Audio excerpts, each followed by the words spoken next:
reçu des souches de BCG, de calmette, de l'Institut Pasteur de Paris. Or, dans les premiers mois qui ont suivi le démarrage de la vaccination, plus d'une centaine d'enfants sont morts d'infections tuberculeuses. L'affaire fait scandale. Le procès de Lübeck durera 2 ans sans que jamais l'origine de l'accident soit identifiée. Dans la population, c'est la première étincelle d'une méfiance qui ne s'éteindra plus.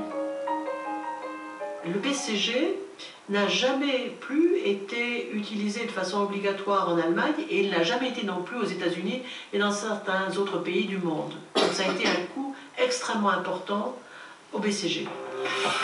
Le scandale éclabousse au passage tous les autres vaccins. Le doute est né et il faudra un succès retentissant pour l'atténuer, l'éradication de la variole dans les années 70.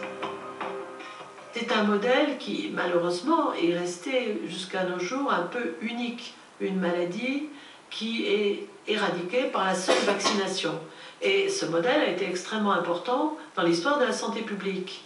On espérait reproduire sur d'autres maladies à l'aide de la vaccination ce qu'on avait fait pour la variole. L'État tient alors un argument de poids pour faire du vaccin le tout premier geste de santé.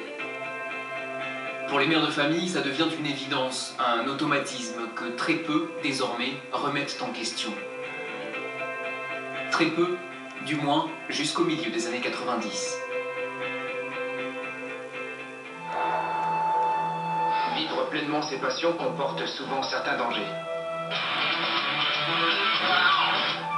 Alors on fait tout ce qu'il faut pour les éviter. Face à l'hépatite B, pas question de prendre de risques. Pour éviter cette grave maladie, il y a une protection, le vaccin. En 94, le spot passe en boucle. L'hépatite B fait peur. Elle provoque des cirrhoses du foie, des cancers et se transmet par le sang et les voies sexuelles. Alors on vaccine à tour de bras dans les collèges et les lycées. 20 millions de personnes en 3 ans. Jusqu'à cet arrêt brutal en 1998. Ce que j'ai suspendu et non supprimé, c'est la vaccination massive à l'école parce qu'on ne pouvait pas voir les familles, interroger les familles sur leurs antécédents, voir suffisamment les enfants, les interroger, à cet âge un peu frais, sur leurs antécédents neurologiques et en termes de maladies auto-immunes. Un recul du ministère après d'inquiétants signalements. Des scléroses en plaques survenues juste après le vaccin. Pour la principale association de victimes.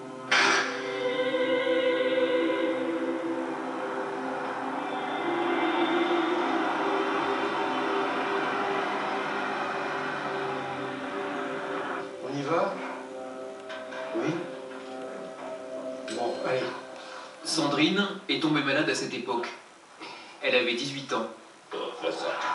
Depuis, la sclérose en plaques gagne du terrain chaque jour.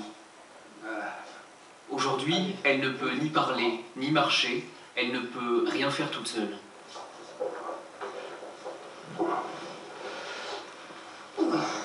Les symptômes sont apparus relativement vite, dès février 1994, donc un mois grosso modo après la vaccination. Elle était en pleine santé, elle était heureuse de vivre, etc. Et du jour au lendemain, elle se retrouve dans un fauteuil roulant. Donc on se dit, on l'a fait vacciner pour la protéger en fait. Hein, c'est ça l'objectif, c'est-à-dire la protéger contre une maladie qui pourrait être effectivement extrêmement grave. Et résultat, elle est plus malade encore qu'elle n'aurait été. Voilà. Donc ça, moi, ça me fait hurler d'orage, ça c'est clair. Le lien entre la maladie de Sandrine et le vaccin avait été suggéré à l'époque par le neurologue qui l'a diagnostiqué. Mais rien d'officiel n'avait été écrit. Depuis, l'état de Sandrine nécessite une présence de chaque instant. C'est une vie qui est fichue en l'air. C'est ça qu'il faut que les gens voient. C'est que ma fille avait 18 ans à l'époque, et ça fait 19 ans qu'elle est comme ça maintenant.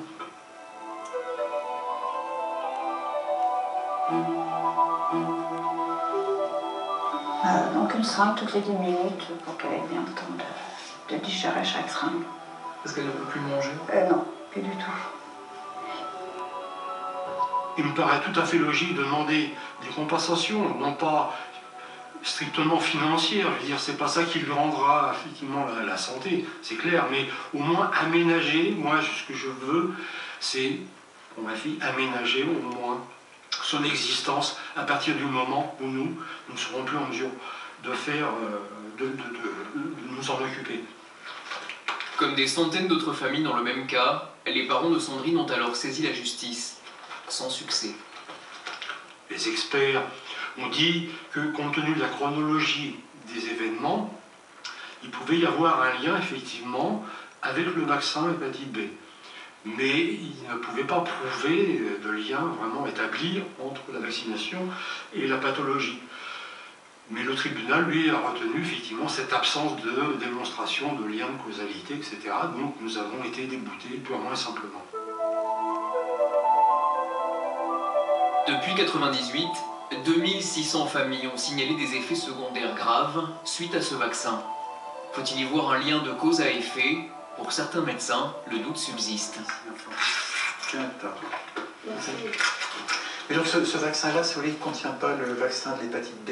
Donc comme je ne suis pas très partisan pour faire ce vaccin chez les nourrissons, donc je ne le fais pas systématiquement. Allez, on y va, 1, 2, hop, voilà, c'est fini, on lève.